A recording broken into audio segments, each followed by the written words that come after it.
وآله الطيبين الطاهرين المعصومين الخيرين الفاضلين ولعنة الله على أعدائهم أجمعين من الآن إلى قيام يوم الدين. أما بعد فقد قال الله الحكيم في كتابه المبين وهو أصدق الصادقين. بسم الله الرحمن الرحيم. والذين جاهدوا فينا لنهدينهم سبلنا إن الله لمع المحسنين. The ayat of Surah Ankabut 69th talks about those people who strive in the path of Allah, in the cause of Allah. And Allah says that verily we are going to guide them towards the paths. Sabilullah. The importance over here in this ayah is it doesn't say sabil, it says subul. And subul is the plural of sabil. Whereas if you look at the Quran, you are going to see that there is not many sirat over there. You have not got the jama or the plural of sirat. We have got only one sirat, sirat-e-mustaqim. But in regard with this, inna hadaynahu sabil, over here you see that Allah has used the word sabil as well as He has used the word subul. It is very clear that subul is the path on which you are striving. And it can be different lanes.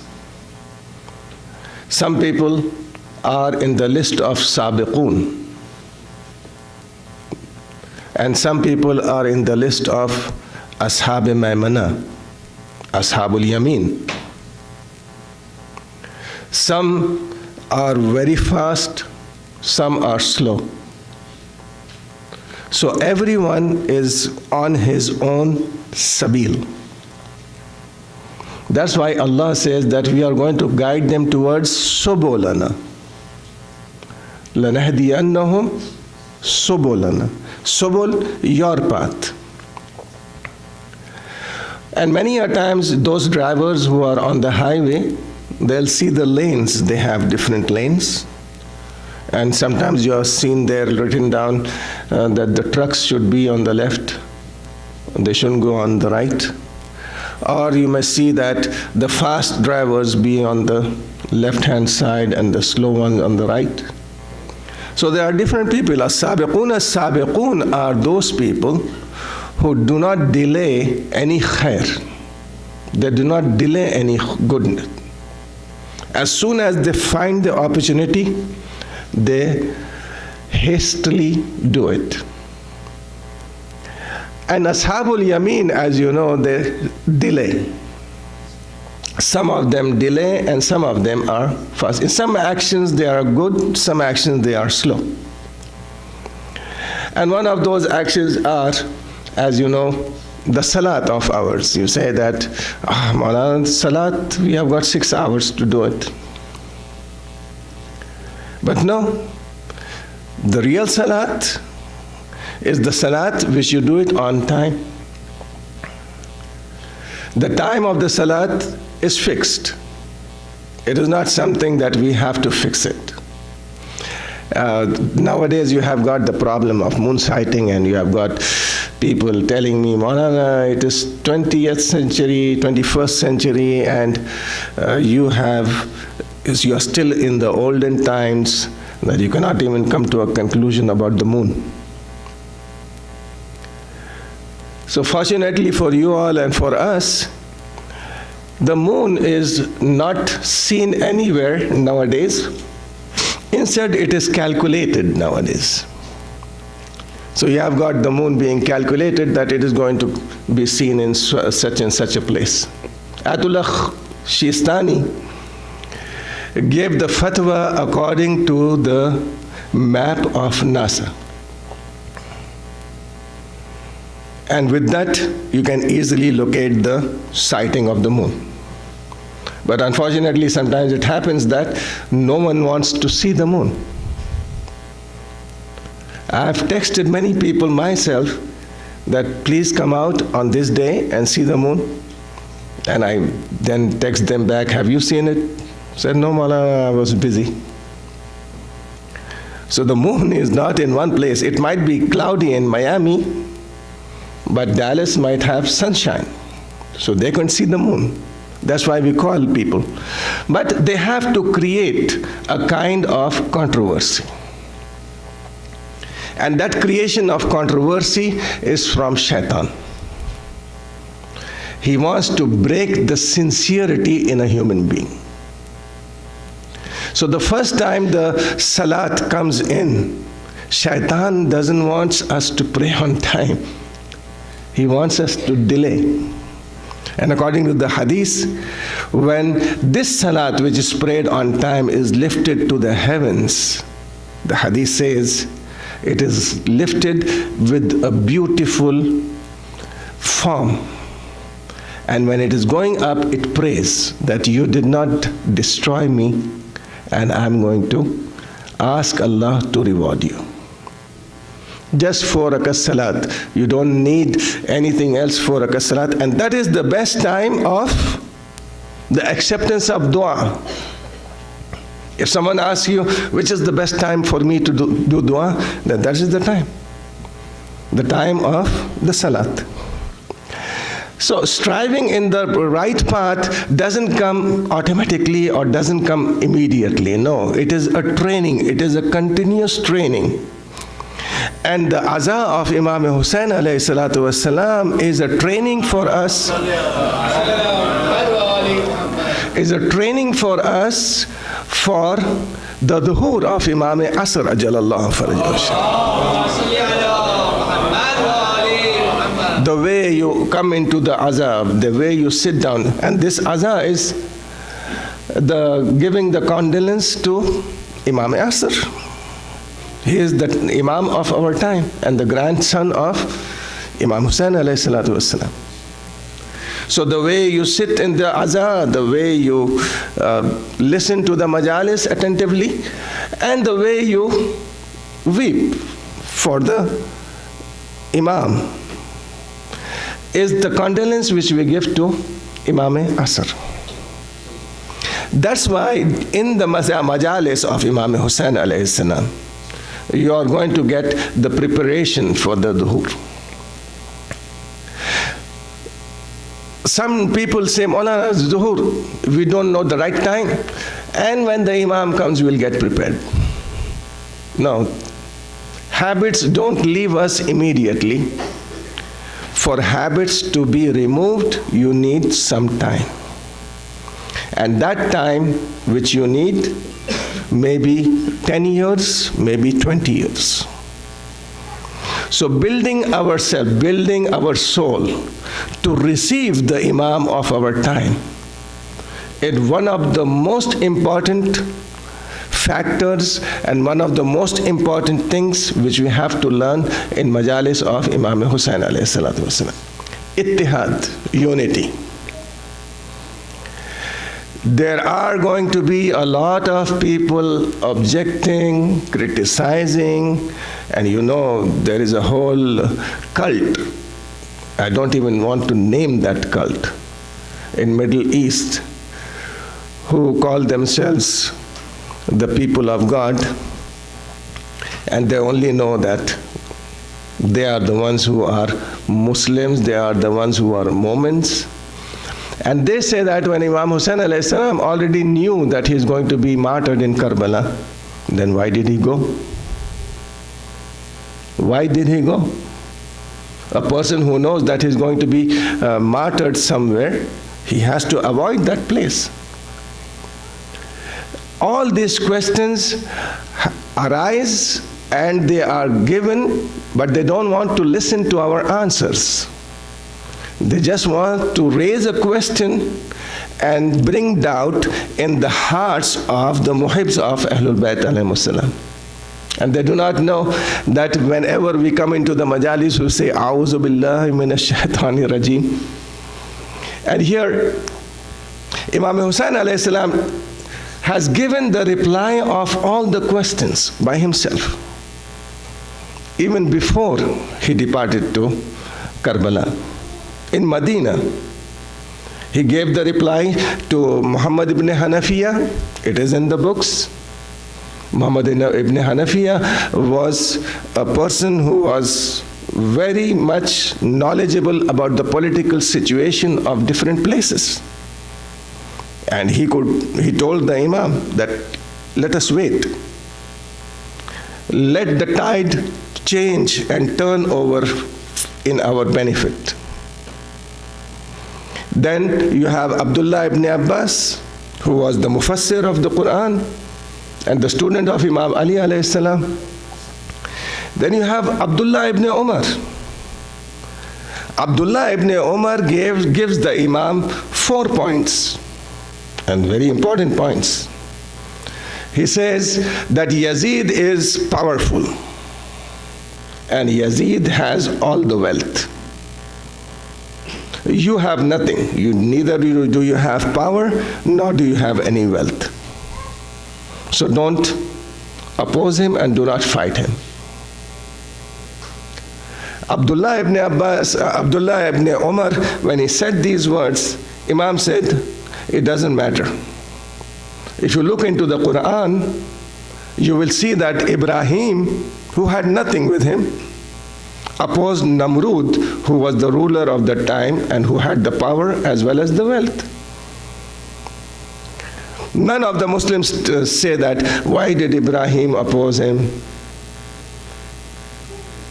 Then you have got Fir'aun. Fir'aun had the wealth, Fir'aun had the power. Musa had nothing. And you see Musa going into the palace of Fir'aun. Izhab ila Fir'aun innahu tagha. Go. It is an order from Allah. Go. Ya Allah, send an army with him. No. My order itself is an army. You can have armies and armies, but one order from Allah to the wind, one order from Allah to the water, it can destroy nations. So, yeah, say a salawat, please.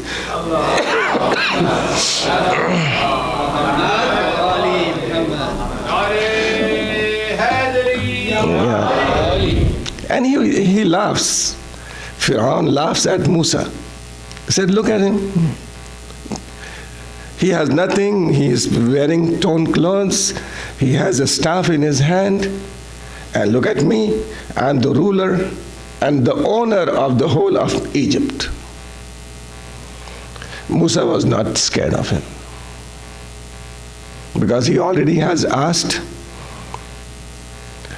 Allah to make Harun his wazir. And Allah has said that, go. So when Allah tells someone to go, there is no fear. Imam Hussain alayhi salam, in reply to Abdullah ibn Umar, says that my grandfather has come in my dream and he has told me to move towards Karbala. That means it is very clear that the Imam has got the ilham from Allah and he has to move. The second thing which Abdullah ibn Umar says was, the people are with him. The people are with Yazid. And when majority is with Yazid, you cannot do anything. I'm not against democracy, but let me tell you that democracy, when it is in intellectuals, is good. But when democracy comes to the people, then for the sake of the votes, they are going to give the vote to anyone they like. Maybe, for example, if there are 90 thieves and 10 good people, and you have democracy over there, who's going to be elected? The 90 people who are thief, they are going to elect a virtuous man? Are they going to elect someone who is good? No. They are going to elect a thief. So if the people are there and they are going to elect someone, or they are with someone, Allah doesn't care about it. Like Imam Sadiq alayhi salatu wasalam says,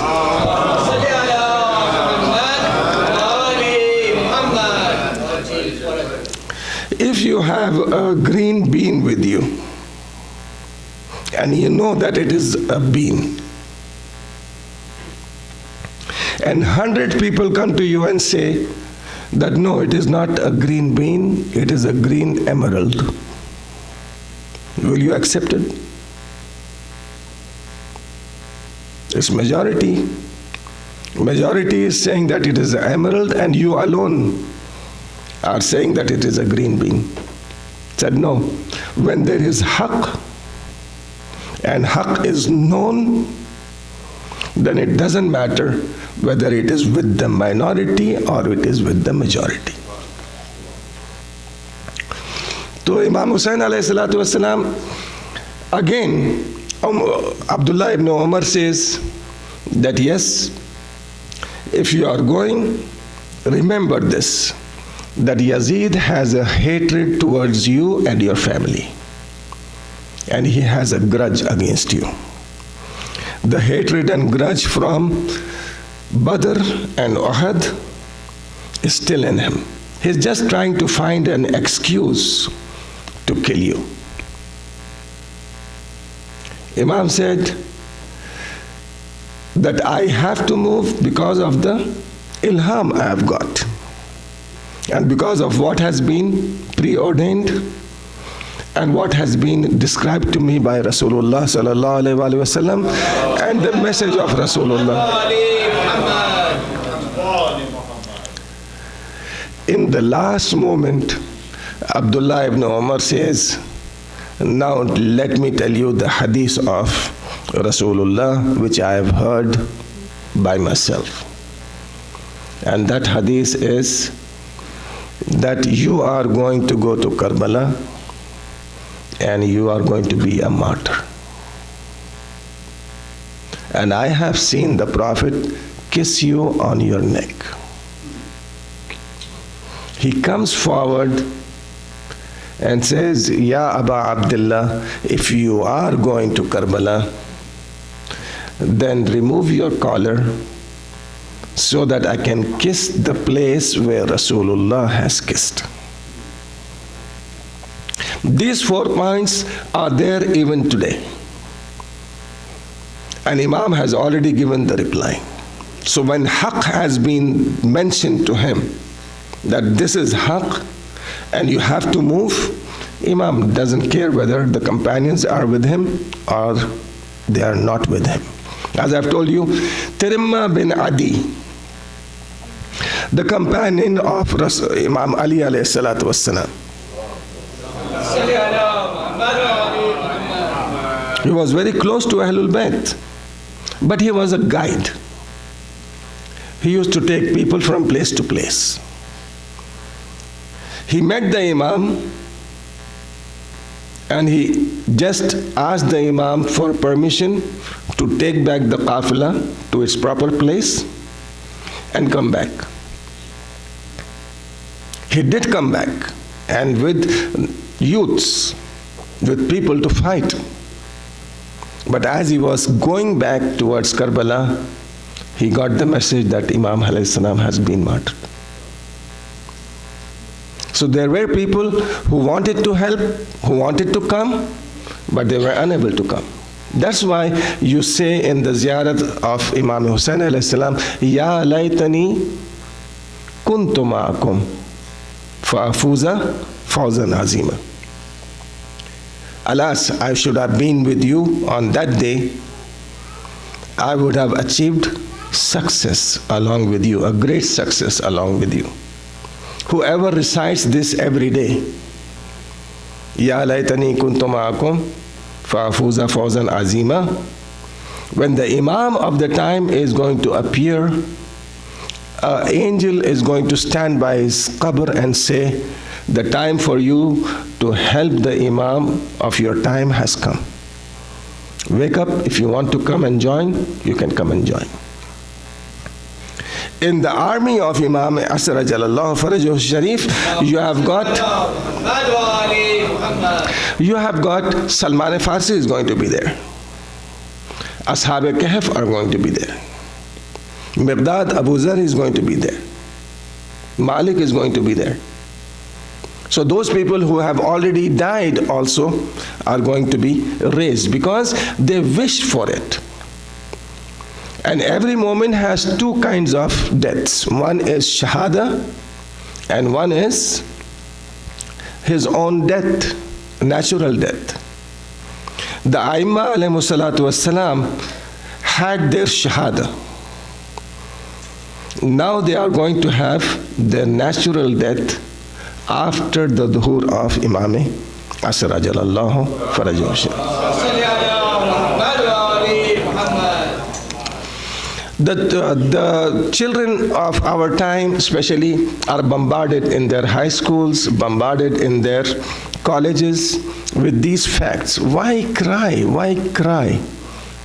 Listen, that if you love someone, you don't need to force yourself to cry. Just the remembrance of the Masaib of Karbala are going to bring in tears for you. What happened? Even the Jinnat wanted to help Imam Hussain alayhi salam. Jafar, the ruler of the Jinnat, Jafar, do you remember the whole story, right? When Imam Ali alayhi salam was sitting on the mimbar and the people were sitting around, suddenly they saw a huge snake come in. And Imam replied and said, don't be panic, don't get into panic, just allow that snake to come to me. It came to the Imam, went towards the ear and spoke to him in its own language. And Imam replied him, and the snake went back. The people asked Imam, what's this? Said, this is the prince of the Jinnat, Jafar. He came to tell me that my father Muzaffar has died. So who is going to be the successor? So I told him that you are the next successor. So this Jafar brought a huge army of Jinnat to Karbala to help Imam Hussain alayhi salam. But Imam replied and said, no, I don't need your help. This is between me and Allah. Jafar went back, but from that day onwards, he used to write Hussain on the sand and used to cry so much that name Hussain is flooded with tears, and then he used to write it again. Imam Zainul Abidin alayhi salam is the most patient of all. Why? For 34 years he's crying. 34 years. When water comes, he cries. When the food comes, he cries. Once someone was walking by the side of the Imam's house and there was water coming out from the roof. He started to move aside and wrap his clothes so that the water doesn't come onto him. The slave maid said, from which water are you saving yourself? This is not dirty water. This is the water of the wudu of Imam Zainul Abidin, which is mingled with his tears. Just imagine this. And then, if you look at Imam Hussain alayhi salatu wasalam, you are going to find that his closeness was not only to Fatimatu Zahra salamullahi alayha, but to Rasulullah sallallahu alayhi wasallam, to Imam Ali alayhi salatu wasalam, Imam Hassan alayhi salatu wasalam, and Zainab Kubra salamullahi alayha. Once Zainab saw a dream, and she comes and tells her dream to Rasulullah. Rasulullah hears the dream. What was the dream? Ya Rasulullah, oh grandfather, I saw that there was only one tree and there was a wind which was carrying me away. I took support of that tree. Then the tree got uprooted. Then I got the support of the trunk of the tree. And that also got broken. I caught the support of a branch. And then that was also out of my reach. So one branch was left with me, and I was holding on to it when that also was out of my hand. Rasulullah had tears in his eyes, said, Ya Zainab, the tree is me. You are going to lose me. The trunk is Ali ibn Abi Talib. You are going to lose him too. You are going to cry for him. And the branch which was in your hand and which supported you was Hassan Mushtaba. And the last one was the branch which is known as Hussein. She remembers this, and the same words she says in Karbala. And the words she uses in Karbala are, today, she addresses the body of Imam Hussain alayhi salam and says, today, Mata Jaddi Rasulullah. Ya Hussein, today is the day when my grandfather has died. Today is the day when my father Ali ibn Abi Talib has died. Today is the day when Hassan Mushtaba has died. Why? Because you were the last one from the Khamsa Nujaba. From the Panjatan, you are the last one. Not only Rasulullah loved Zainab, but Ali ibn Abi Talib alayhi salam. You know that the daughters are very close to their father. And Zainab was very close to Ali ibn Abi Talib alayhi salam. From the time of her birth, she was so much attached to Imam Hussain alayhi salam that Fatima had to tell the Prophet, what is the reason that Zainab is attached to Hussain so much? If she doesn't see Hussain, she is uncomfortable, she is restless. But Imam Rasulullah had Fatima sit beside, and he explained to him the whole event of Karbala. That's why you call Zainab Sharikatul Hussain. Brothers and sisters, Rasulullah sallallahu alayhi wa sallam, Khatamul Anbiya, Afdalul Mursaleen, had said that Fatima bad'atun minni. Fatima is my part. So bodily she is already a part of Rasulullah. But here in this hadith, Rasulullah meant to say that Fatima is a part of my risalat, of my message. Whatever message I give to the men, Fatima translates the same message to the ladies. Fatima bad'atun minni.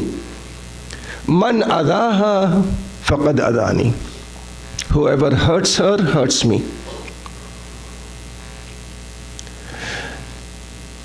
Fatima's life, if you see, is a model for the whole woman species on earth. She's a model of life. But in his life, you are going to see she was a good daughter to Rasulullah. Such a good daughter to Rasulullah that Rasulullah said, Umme Abiha. She is the mother of her father. She is a very good sister to Imam Hassan and Imam Hussein alayhi salam. She is a very good mother to Imam Hussein alayhi salam and Imam Hassan alayhi salam. And she is a very good wife to Imam Ali alayhi salam. But Fatima salamullahi alayha did not have any of her brothers alive. Qasim has passed away, Abdullah and Tahir have passed away. So she cannot be a role model for a brother and a sister. And she is Fatima bad'atun minni. She is a part of the Prophet, part of the Risalat of the Prophet.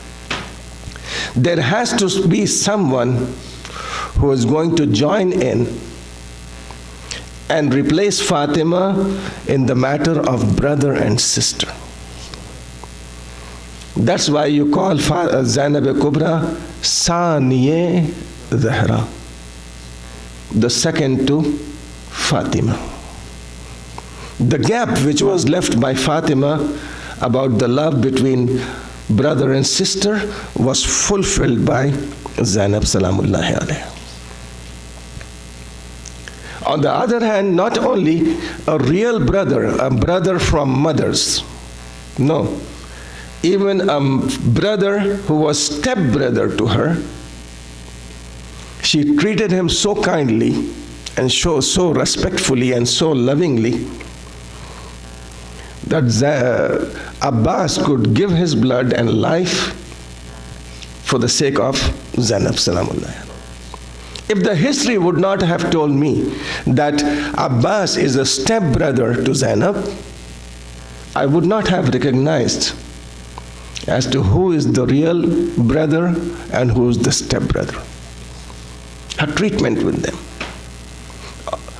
She never used to pray any salat before doing the ziyarat of Imam Hussein alayhi salam.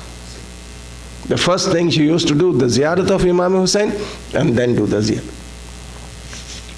When Imam Hussein alayhi salam used to go to the masjid with Rasulullah, Zainab used to be standing near the door, waiting for Hussein to come.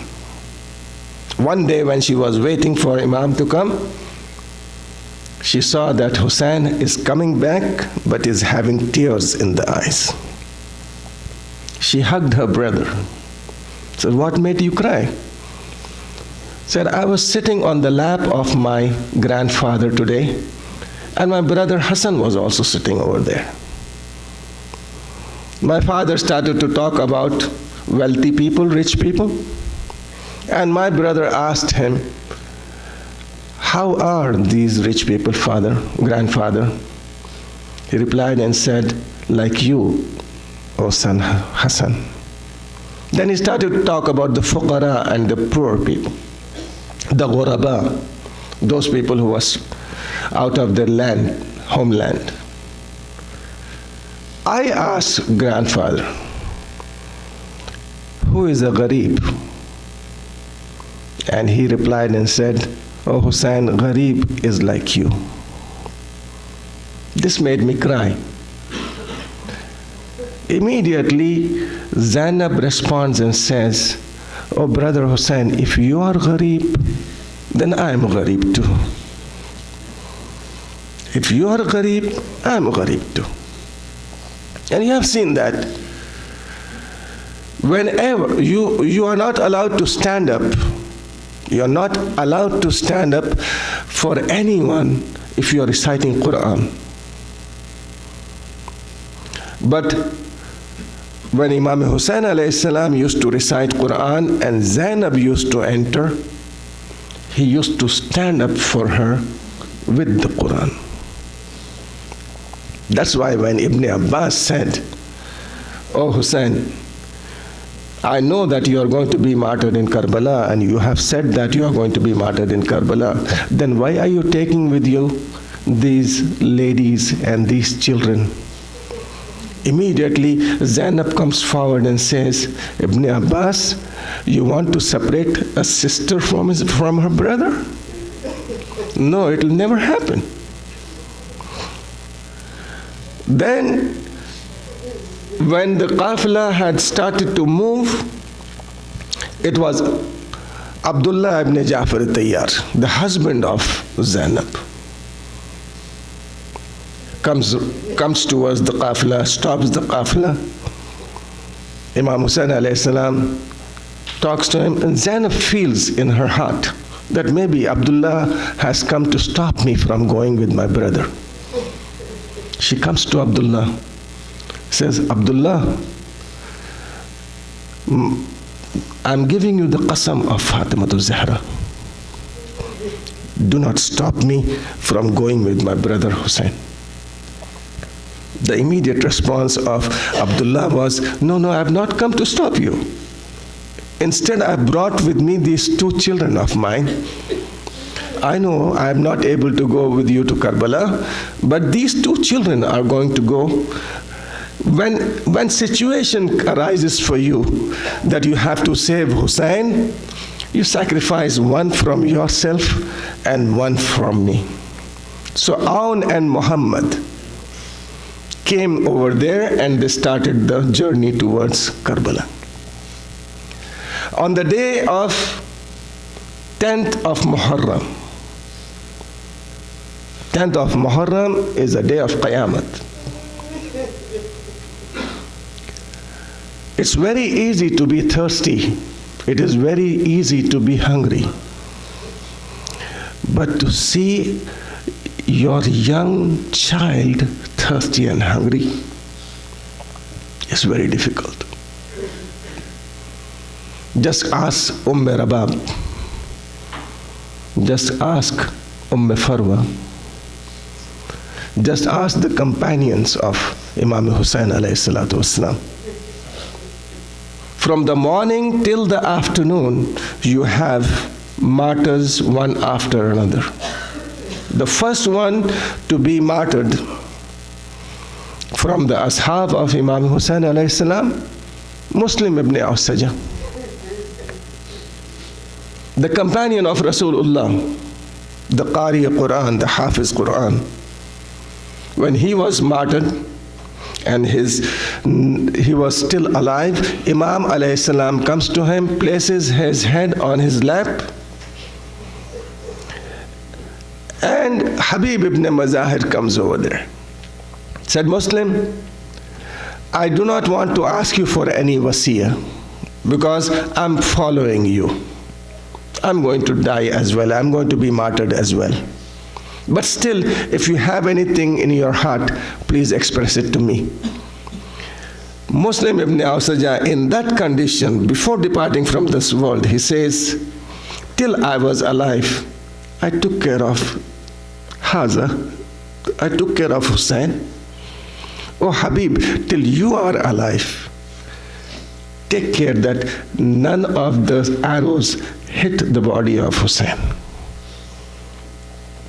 After that, Habib ibn Mazahir, after that, you have got Shabib Abis ibn Shabib Shakiri, and you have got Ghaffariyan, the two brothers from Ghaffar.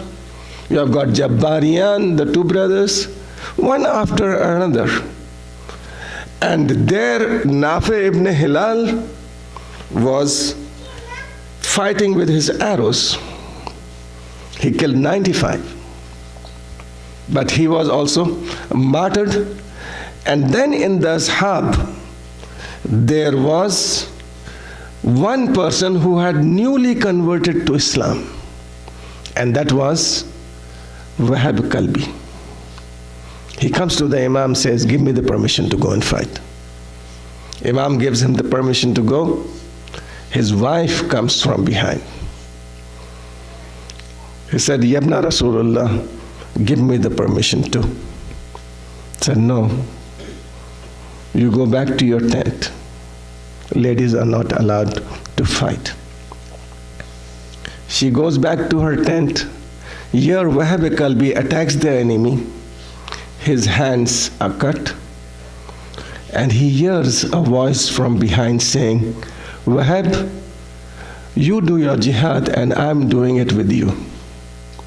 He turns back and sees that his wife has brought a staff from the tent and she's trying to hit the enemy with it. At this moment, he calls for Imam and says, Oh Imam, my namus, my wife is in this place. Please help me and take her into the tent. I would like to tell him, it was only your wife who was out of the tent today. But after Ashura, you are going to find Zainab and Kulsum out of the tent. Imam just took the lady back and Wahab fell down, and this lady came back into the war zone and started to clean the face of Wahab Kalbi when Shimr ibn Ziljawshan hit her on the head and she was shaheed over there. So you have got this ashab. When all the ashab were martyred, then came the Bani Hashim. And from the Bani Hashim, you have got the children of Muslim ibn Aqil. And then the children of Zainab. The riwayat says that these two children were just moving behind Imam Hussain alayhi salatu wassalam, asking him for the permission to go. Imam loved Zainab. He did not give them the permission. In the end, they came to Abbas and said, Oh uncle, our dilemma is that if we go into the camp, we cannot face our mother, who's looking at us and saying, the children of Aqil have died, martyred. The children of Muslim are martyred, and you're still alive. And when we go to Hussain, Hussain doesn't want to give us the permission. So come and please be a medium and ask on our behalf that Hussain gives us the permission. Abbas comes, asks Hussain. And these two children were so young that one of them was put onto the horse by Abbas, the other one was put onto the horse by Hussain. They are the grandsons of Jafar Tayyar. Both of them. When they were fighting, one of the soldiers of Yazid, the Babi, hit a sword on the neck of Aun. Aun fell from the horse, and Muhammad came to help him. When he was also killed by Amir, at this moment Hussain and Abbas rode their horses to the fastest speed they could, and they came to these two who were already martyred and dead.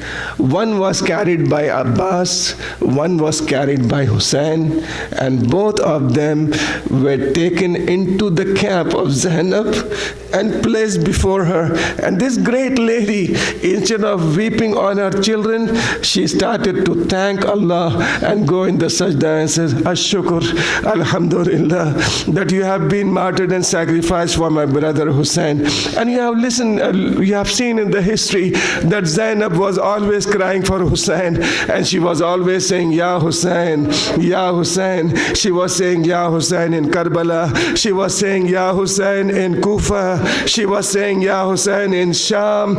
She was saying the same thing.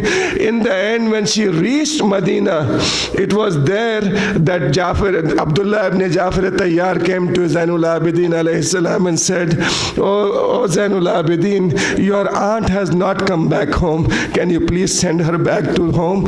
And when Zainab went back to her own house, into the room where Auna Muhammad used to sleep, she sat down between their beds and started to say, oh Auna Muhammad, forgive me. I could not cry for you because I was crying for Hussein. Today I miss you that you are not here. At this moment, Abdullah comes in. Who's this crying in my house? Zainab said, oh Abdullah, you didn't recognize me. I am Zainab. I've been taken from Karbala to Kufa, from Kufa to Sham.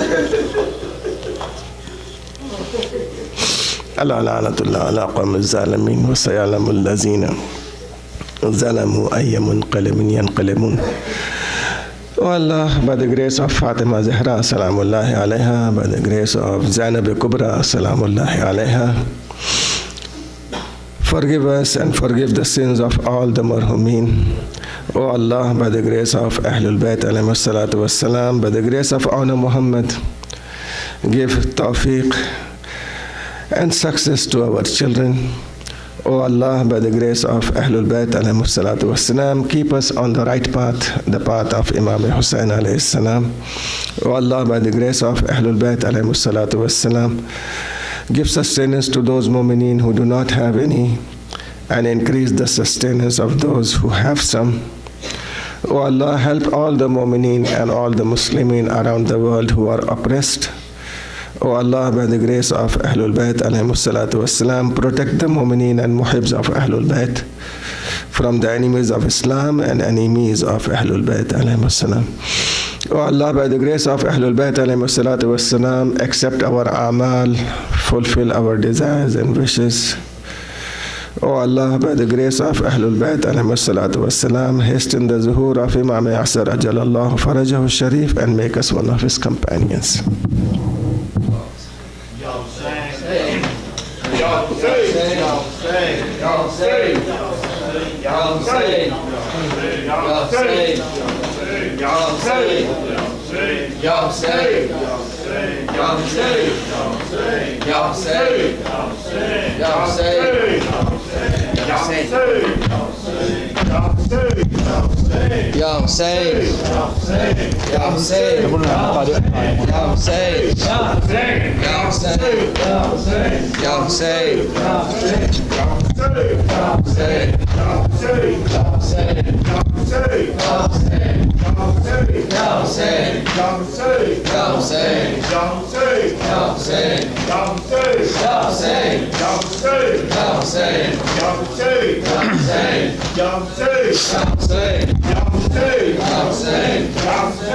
ऐ दिलबरान जाफर तैयार